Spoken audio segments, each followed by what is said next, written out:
we have the first printing of Richard Corbin's ROWLF.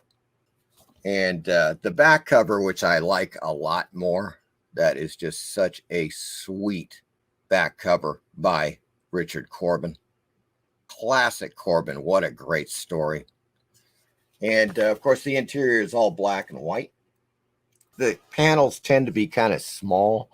But once again, one thing that Corbin would excel at with his black and white art was his use of zipatone. This guy was absolutely a master of zipatone. Incredible work from an amazing artist. You know, there are reprints of this. You can sometimes find the, you know, the original copies relatively cheaply. And when I say that, I mean, like, you know, I think you could find first prints like this for $50 in really good shape, you know. Second, third printings for $10 or $20. Really not that much. This is from 1971 from Ripoff Press. Check out this cover by Victor Moscoso for Zap Comics. Number 7. Such a great cover.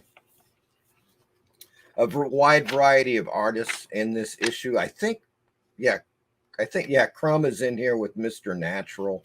Yeah, this is really cool. The Mentor in the Mason Jar. Really cool story.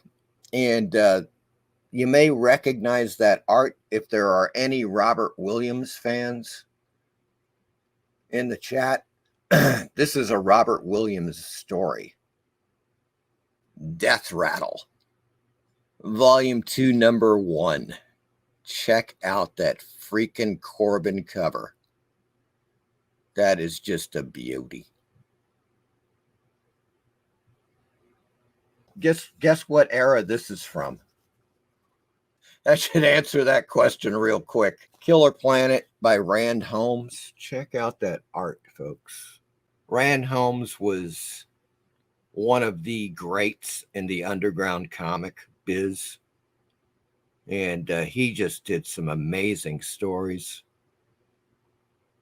A lot of his art reminded me of Wally Wood, The Barn of Fear. Check out that Alfredo Alcala cover. Of course, mimicking EC Comics. Now, is that a beauty or what, man? The Barn of Fear. Look at those little animals. Hilarious.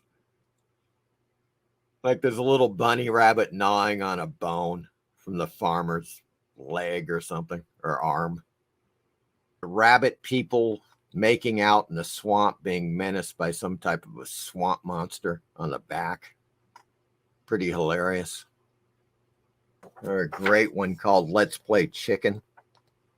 And of course, it does have a horror host who's that scarecrow looking guy. Pretty awesome. Highly recommended, folks. It's got some really good stuff in it. Good art. That is The Barn of Fear. Enter if you dare. 50s Funnies. Number 1. This is just a classic. Making out in the back seat. And she's like, no, please, no, I'm scared.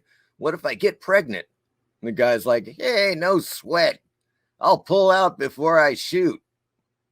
Yes, it's 50s Funnies, folks. An underground blast from the past. A bit of a takeoff, of course, on the 1950s drive-in movies and also famous monsters. He calls it Forgotten Fears of the 50s.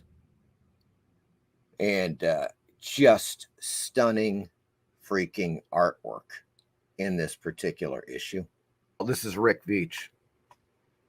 Fantastic work. Once again, some great use of zipatone in there. Really nice stuff.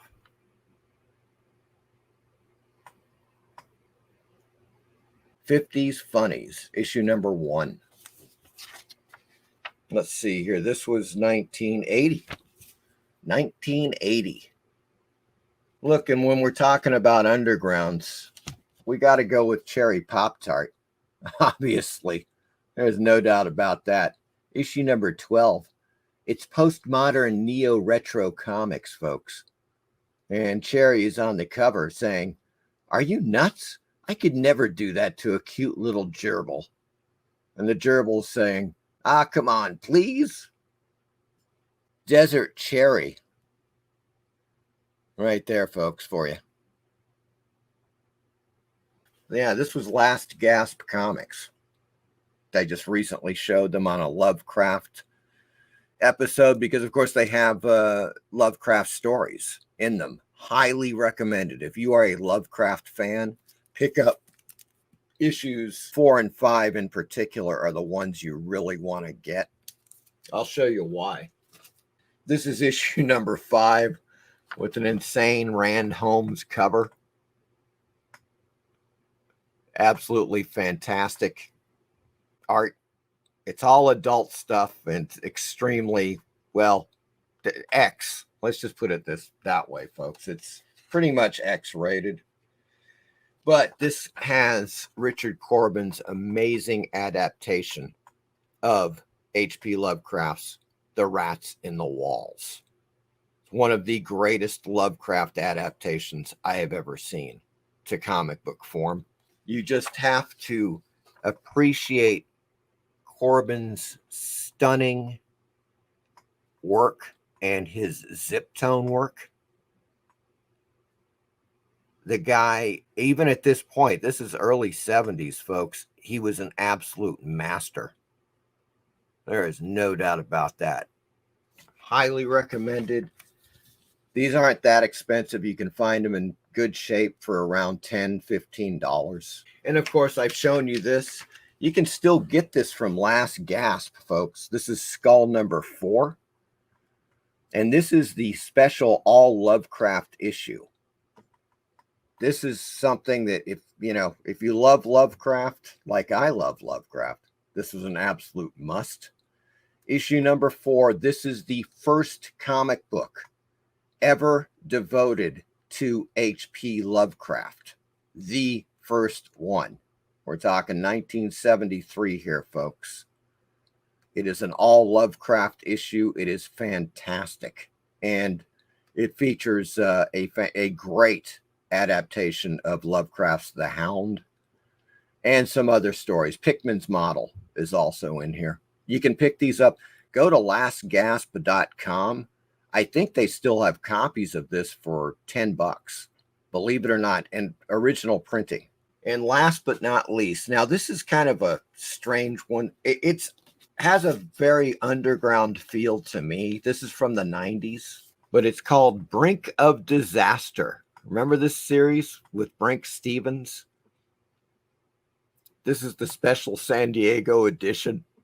It had that kind of underground quality to it.